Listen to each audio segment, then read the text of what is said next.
If your goal is to have your first 4 or 5 figure month, it's going to be a lot easier to do that if you're selling a premium or high priced offer. So in this video, I'm going to be breaking down how you can find clients who are willing to pay high ticket. The first step to getting people who are willing to pay big money for your service is to create a premium offer with a premium experience. You can't charge people a lot of money for garbage. Okay, so you're going to need to create an experience that's going to be worthwhile with an offer that is transformational for people. Now, the way to create a transformational offer is to work backwards. Think first about the end result that you want to help people with, or what is the transformation that you want to help people achieve. Once you've figured out the result or the promise that you're going to be guaranteeing people, then you can work backwards to map out what are the steps that are going to need to happen in order for them to reach that result. Once you've come up with those steps, now you have your own framework. After you have your framework, you're going to need to get out and test it. Maybe try to work with some people for free if you've never had any clients before, or you can work with people at a lower price point just to test it out and make sure that your process actually works.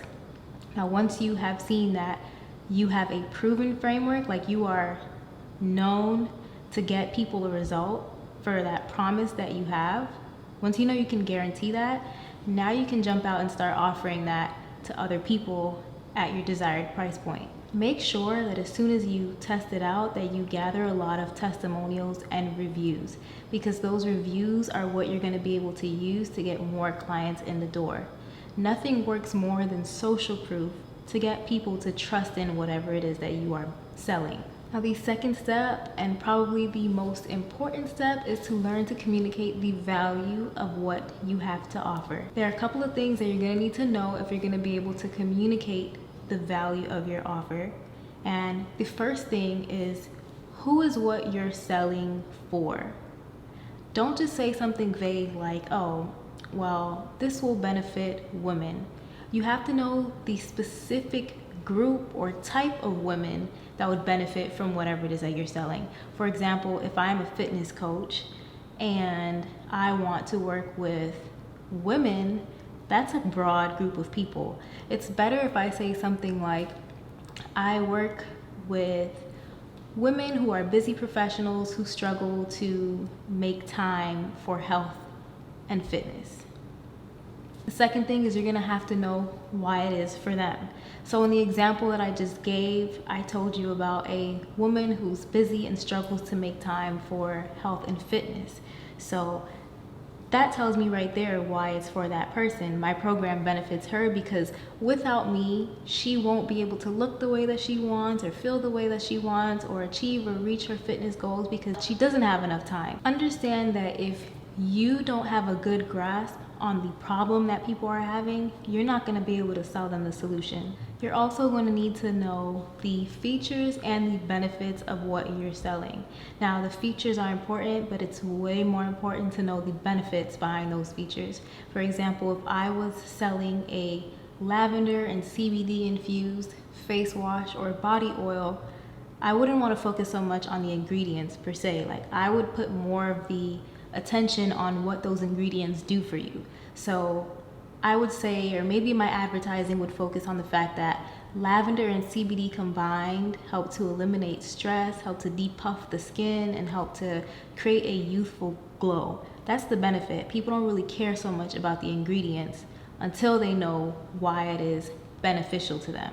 Now, the third step in getting high ticket clients is to work in a specific niche. Now, this is a tough one for a lot of people. I always hear people say things like, well, I don't want to limit myself. I don't want to close people out. I want to be accessible to everyone. And that is honestly the worst thing that you can do in business. Why? Well, imagine that the marketplace is this big ocean where all of the businesses are the sharks and all of the consumers or the clients are the fish. When you don't create a specific niche or a specific area of focus for you to focus on, you're basically throwing yourself into this red ocean that's full of a bunch of sharks competing for the same fish. Now, on the contrary, when you create a specific focus for yourself and try to target a specific area of the market, you're now throwing yourself into the blue ocean, or a blue ocean, where there aren't any other sharks around and you're the only one going after the fish. You have a better chance of eating and surviving in that kind of environment. This concept is taken from a book called The Blue Ocean Strategy, and it really helps to emphasize how when you try to focus on everyone, you really are focusing on no one. And when you are choosing a niche, it helps to be very specific. An example of this would be a tutor who works with elementary school children.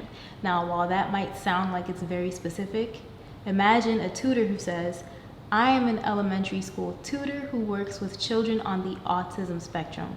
First of all, if I said that, I'd be eliminating most of my competition, because there probably aren't a lot of other people who do that or who offer that. So all of the parents who are looking for tutors for their special needs child, they're going to be coming directly to me. Now, the fourth step is to show people, don't just tell them. Now, while it is good to tell people the transformation you provide, I help people do X, Y, Z, it is better when you demonstrate to them that you actually help people do X, Y, Z. Because anybody can jump on the internet and say, oh, I'm a fitness trainer. But if I don't have videos to show my workouts, or videos or pictures of my own physical transformation, or pictures of transformation of my clients, who's to say I'm not a fraud? Remember, people these days are very skeptical on the internet. So if you say you have an expertise, show them. Create informational content that will help them get a quick win. Now, the fifth step is to share your story. People often don't realize the power in sharing their story with their audience. People want to connect with other people. They like to feel like they have an understanding of the person that they're buying from. It helps to humanize your brand by telling people the reason you got into this business in the first place. What is it that drives you to serve the people that you are serving? What are your passions? Why is it that you are doing the things that you do? What trials or triumphs have you had in business? The more you share with people, the more they feel like, okay, this is somebody that I can trust. If you have two people that offer practically the same thing and the offers are almost identical, that person who does a better job to create that human-like connection with their audience is 9 times more likely to get the sale. If you're currently trying to attract clients for your special offer, I created a special quiz just for you that will help you get unstuck by showing you what you should be focusing on right now to improve your client attraction system. Now, this quiz is free and you can access the quiz just by clicking the link in the description. Let me know in the comments, which step did you find most helpful? Also, don't forget to take the quiz. Now, if you like this video, be sure to subscribe, hit the like button, and share it with your friends so I know to create more videos just like this.